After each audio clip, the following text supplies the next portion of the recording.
Kilala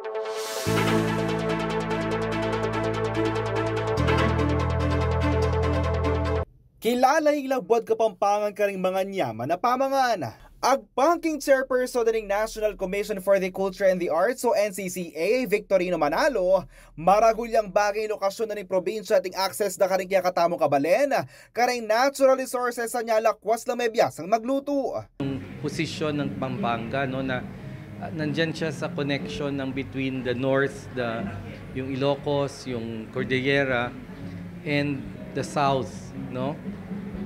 And minsan nakakalimutan natin ang Pampanga connected sa tubig dahil may shoreline siya sa Manila Bay. So, lahat ng klaseng na pwedeng lutuin nagtatagpuan dito sa Pampanga. Kaya ang yaman ng culinary tradition ng Pampanga at dapat maging dahil nga tinuturing siyang culinary capital of the Philippines. Ang ibig talaga sabihin niyan talaga is hindi lang naman na ikaw lang ang ikaw lang marunong magluto. Anyaking pa magselebra ng Filipino Food Month ngayong Abril, no ka rin pawari piyakamas ng tinggawan ng kick-off na nini, no neking amanwandang culinary capital ng Pilipinas, ing Pampanga. Meron pating opening salvo ng selebrasyon king Tabnuan Cultural Center king syudad ng Mabalacat na niyang Biyernes, April 5.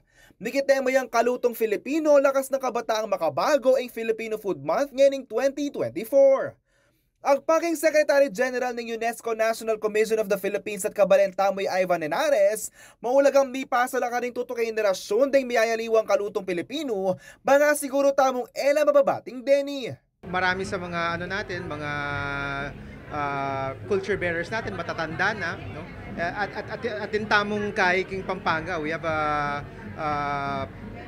how do I say it? It's not a good practice that people are very secretive about the recipes. So nung meting kaing culture bearer na ning recipe na ito, no, it dies with the person, no? So it's very important that we're able to share these recipes and pass them on to the next generations. May talagad lang booth ng syudad ng pangmunisipalidad ng probinsya bang patindayag ding pagbaragol ng kalutong Kapampangan.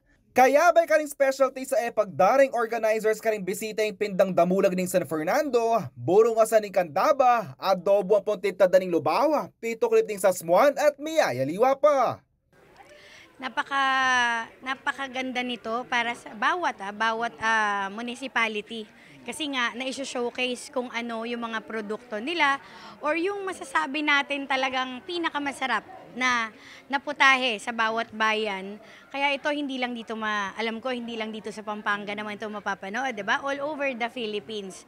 Lalo na magiging culinary capital ang Pampanga. So ito makaka-attract ng mga turista, 'di ba, dito sa atin. So very advantageous for the whole of Pampanga. Agpangking Provincial Tourism Officer na ni Pampanga Imay Castañeda, maragulyang sauping pamagdaon na ng opening salvo ng Filipino Food Month kati Pampanga, king kampanya tamong opisyal niya madeklara ang probinsya ng timong culinary heartland ng bangsa.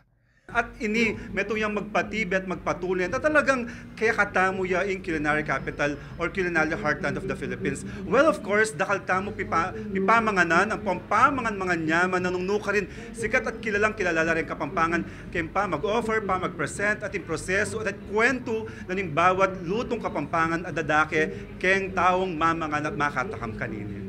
Samantala, masaya naman ding manibala king turismo ng Mabalacat uling may gamit na yung pamikatago ng karelang Bayang Buklat na Cultural Center. Actually, the idea is to come up with a fiesta, no? And we just recently launched this Tabnuan, the Mabalacat Cultural Center. I think it's timing and fitting that we have, alam naman natin pag may pagkain, it's fiesta. So, alam din natin, baluta mo itang Kapampangan, chef, pamangan, may pache fiesta ating pamangan. Pache ating pamangan, fiesta. So that's the idea of it. The stretch, the mood, the festivities. Alam na alam nila how Kapampangans execute and do their fiesta. Yako po yung kaya kayong talasuyo, JM De Jesus, ating pusong makabalen.